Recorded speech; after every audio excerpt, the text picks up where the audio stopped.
Salut à tous et à toutes, j'espère que vous allez bien aujourd'hui. Moi ça va très bien et on se retrouve pour une nouvelle vidéo. Aujourd'hui je voulais parler de Disneyland Paris. Et oui, en fait vous ne le savez pas mais je suis cast member à Disneyland depuis plus d'1 an et demi maintenant. Exactement en octobre ça va faire 2 ans. Et oui, ça fait longtemps maintenant. Et je suis animatrice, opératrice en attraction. Et je voulais vous parler de ça parce que généralement quand j'en parle autour de moi, les premières choses qu'on me dit c'est « Oh, mais comment t'as fait pour travailler à Disney? Oh mais vas-y, explique-moi comment on fait. » Ok, bah du coup maintenant je vais faire une vidéo YouTube pour l'expliquer, comment on fait, mon expérience, comment ça se passe, ce que j'en pense, en positif et négatif. L'anglais aussi, parce que ça c'est une question qui revient souvent. Ah bah je parle pas anglais donc ça sert à rien, je peux pas travailler à Disney. Attends, on va en parler, c'est parti. Tout d'abord, pour postuler à Disney c'est très simple. Tu vas sur Disney Careers.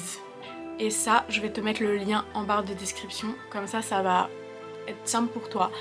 T'as beaucoup de jobs différents pour tout le monde.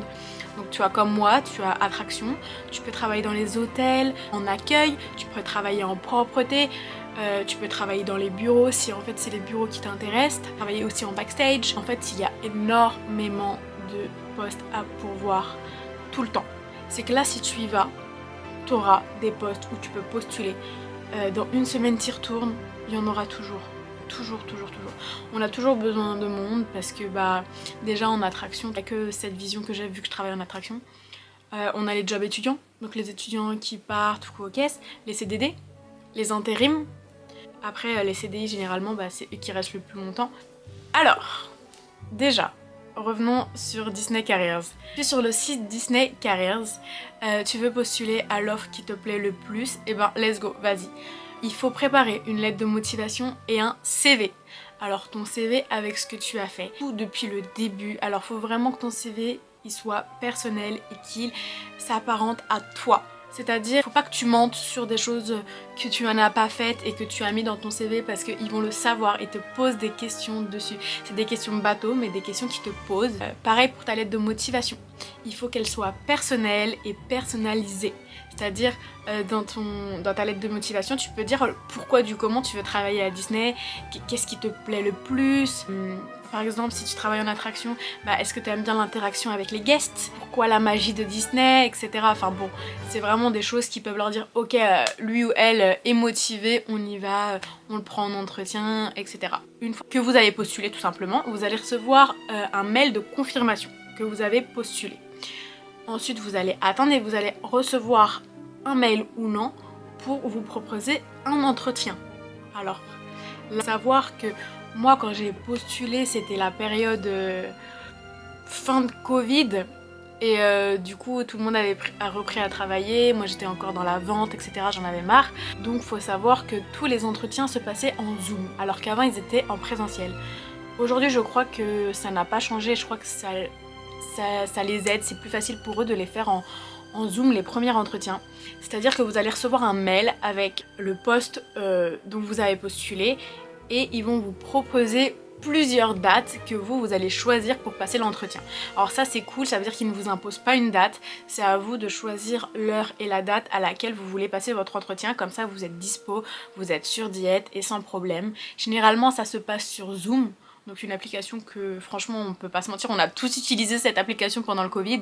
Conseil d'utiliser, c'est tout bête.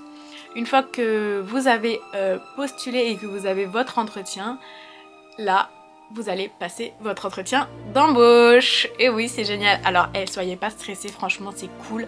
Les gens qui vous font passer l'entretien sont très sympathiques, ils sont pas là pour vous stresser. Franchement soyez vous-même. Vraiment soyez complètement vous-même parce qu'on va vous poser des questions bateau. Genre qu'est-ce que vous avez fait, votre parcours, etc. N'oubliez pas que devant eux, ils ont votre CV et votre lettre de motivation. Donc ne dites pas des choses que vous n'avez pas mis ou autre. Alors vous pouvez le dire, il n'y a pas de problème, mais soyez sûr de la chose derrière ou sinon vous auriez dû le mettre dans votre CV, dans votre lettre de motivation. Du coup ils vont vous poser les questions basiques, c'est-à-dire quel est ton parcours, qu'est-ce que t'as fait, pourquoi Disney. Alors cette question je crois qu'ils la posent à tout le monde, mais c'est la question, c'est comme les questions cite-moi tes défauts et tes qualités. C'est une question que je déteste et que je ne comprends pas pourquoi on pose ces questions, mais c'est débile en fait parce que... Enfin, bref, je comprends pas, j'aime pas ces questions. Donc voilà. Et après, généralement, moi, c'est ce qui s'est passé, c'est que directement, il m'a dit bon bah, on passe l'entretien, on continue mais en anglais. Comment vous dire? Mon niveau d'anglais se résume à My name is Alicia, I'm 24 years old. Voilà, donc vous voyez, mon niveau d'anglais n'est pas...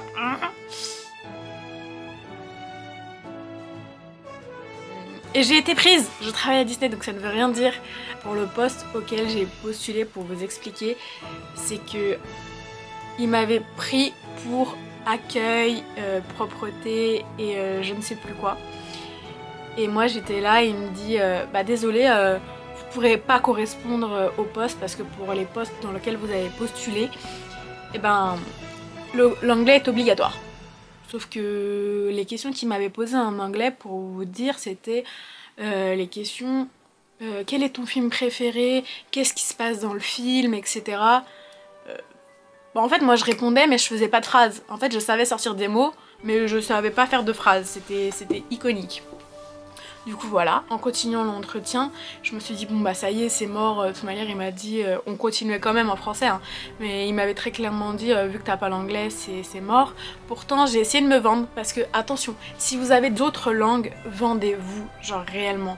Moi j'ai de la chance d'avoir l'espagnol et l'italien. Et je lui ai dit oui mais je parle espagnol, je parle italien et il faut savoir, si vous connaissez et que vous allez beaucoup à Disney, les Espagnols nous envahissent. Non.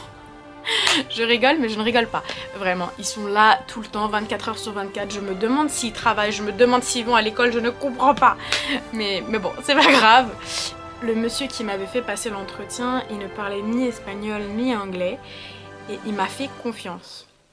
Dans le point où quand il allait finir l'entretien et qu'il m'a demandé est-ce que j'avais d'autres questions, en fait je vais pas vous mentir, j'ai été au culot parce que j'avais vu qu'il y avait des postes en attraction pour ce que je recherchais, pour un CDI 16 heures, pour continuer mes études à côté.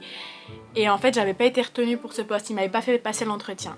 Et je lui dis, bah en fait, c'est dommage parce que moi j'avais vu qu'il y avait la possibilité de travailler en attraction, moi ça m'aurait plu, etc.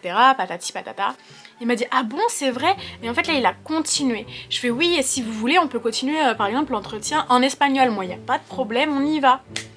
Et je crois qu'en fait, en lui disant ça, j'étais tellement sûre de moi que je me suis dit c'est bon, je peux le faire en espagnol. Que...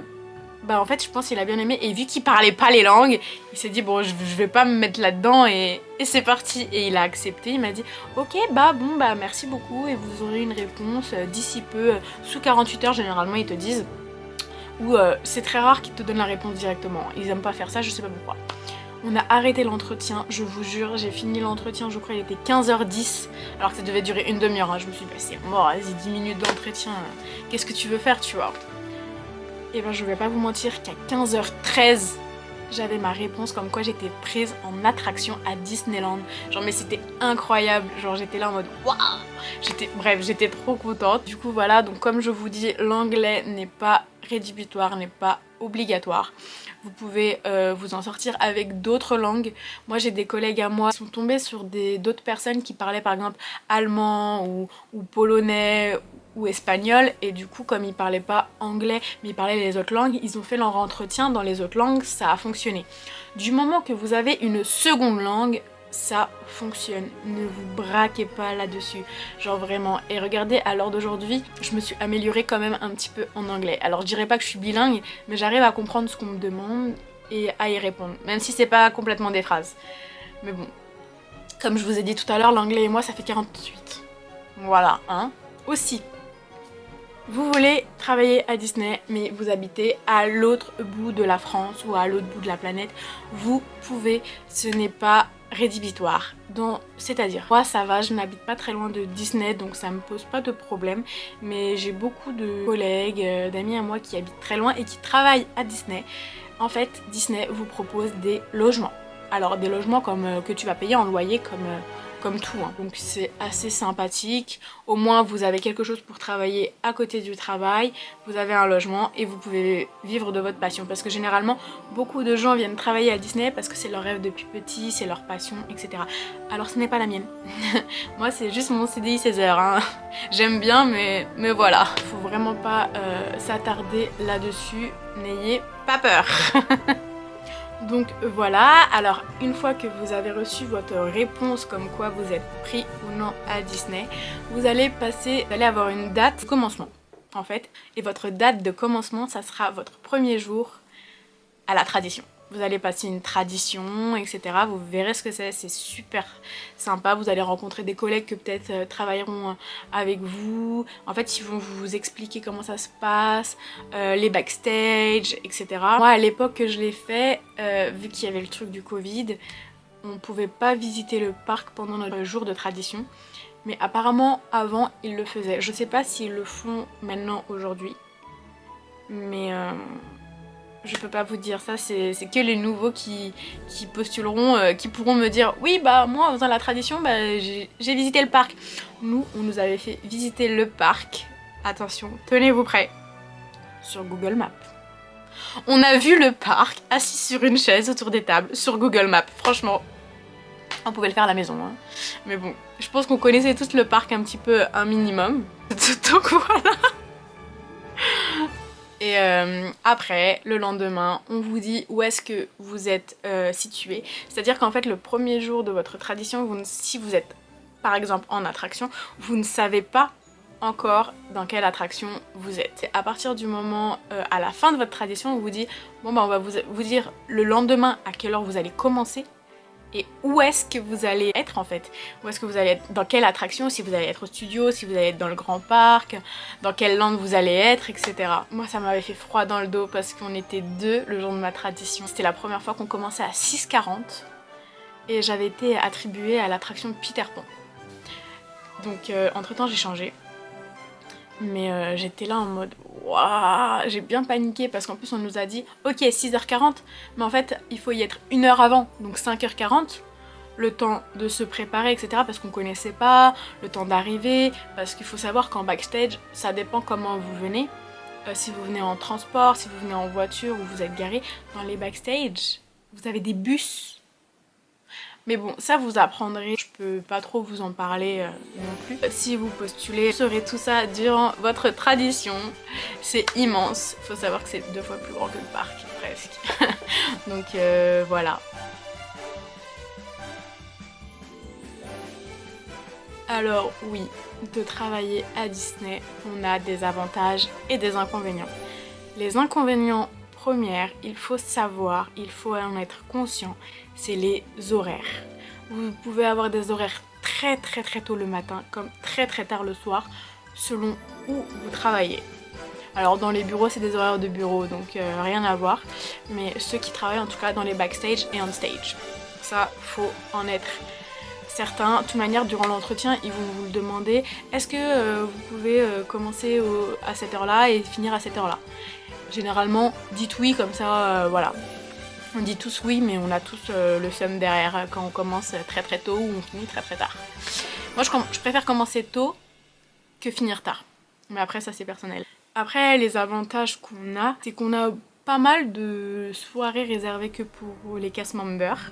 Donc, c'est cool. On a des avantages comme des passes, des entrées pour notre famille. Et ça, les gens le savent généralement.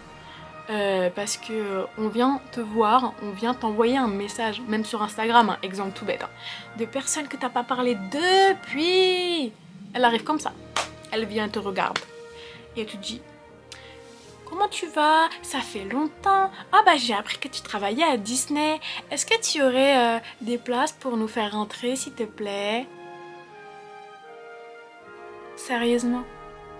Et en fait, c'est dur de dire non, c'est très dur de dire non parce que t'es là en mode oh mais elle a dit tellement gentiment, mais ça fait tellement 8 ans qu'elle en a rien à battre de moi, genre pourquoi?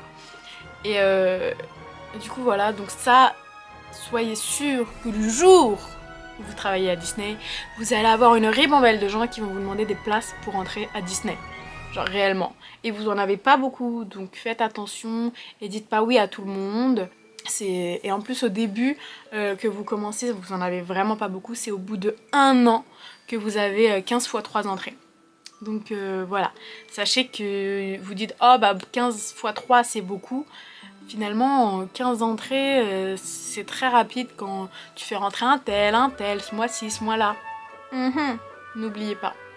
Donc j'espère que cette vidéo vous aura plu. Moi j'ai énormément aimé parler de ça avec vous, de Disney, tout ça, de comment on postule.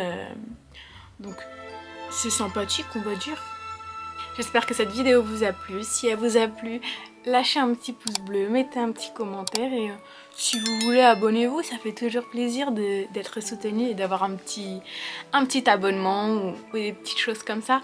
Merci encore. Si vous avez d'autres idées de vidéos, je vous laisse les mettre en commentaire. Si vous avez d'autres questions sur Disney, j'y répondrai avec grand plaisir. Je vous dis à une prochaine vidéo et bye bye.